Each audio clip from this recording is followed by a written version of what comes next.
As we're now at the close of the 2023 legislative session, I want to make sure I take the time to thank those who really helped us get to this point. First, I'd like to thank the members of the House Republican Caucus. This year, we grew in numbers, and we've had a lot to contribute. As one of my colleagues loves to say, we don't necessarily have the votes, but we have the voice.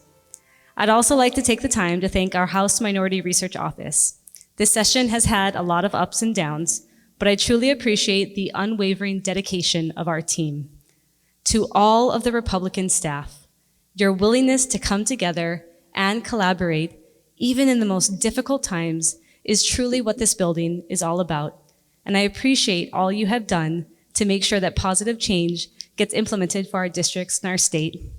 To my office, to Sarah, Sam, Malia, Aiden, and to our interns, Hunter, Diego, and Vincent, thank you for helping us all get to this point. This is the most cohesive and unified Republican caucus I've ever seen during my tenure, believe it or not. To everyone— Point of order, Mr. Speaker. Represent. I will disagree, thank you. Okay, we'll strike that from the journal. I had a believe it or not in there.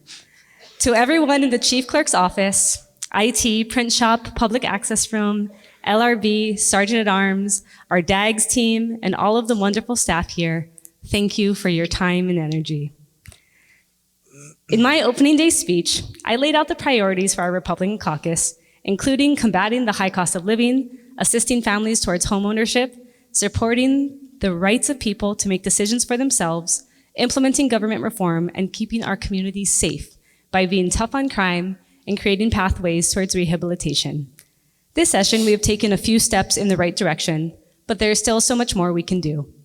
While we've passed some legislation to help high cost of living, like increasing the earned income tax credit and the refundable food excise tax credit, we needed to do more.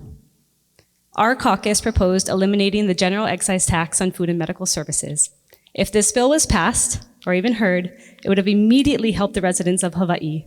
They wouldn't have to wait for their tax returns to see relief.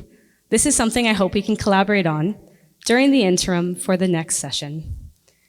We worked together and took a lot of steps forward towards increasing transparency in government and passing bills from the Campaign Spending Commission, Ethics Commission, Office of Elections, and others.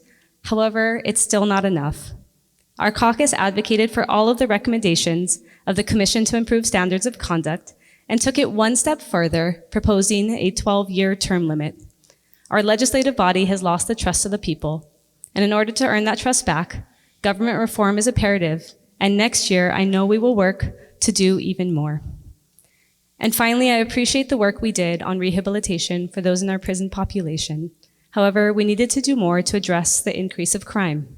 The people of Hawaii are looking at us to protect them by the laws that we put into place this legislative session, and we have fallen short. The legislature is so much more than just passing policy. It's also about how we conduct ourselves to get things done. We are an example to the rest of the state on how to have civil discourse. If we cannot treat one another with respect and conduct ourselves with decorum in this building, how can we expect this from the people of Hawaii? I think about all the members of our legislature. I know we can do better, and we have to do better. As we close out the 2023 legislative session, I want to say that I am proud of all that we have accomplished. However, our work is never finished. In this interim, we must continue to forge ahead to regain the trust of the people and reestablish our legislative processes to be about the people and good policy. It is our duty to work together for the people of Hawaii, and I look forward to working with all of you to reach this goal. Thank you.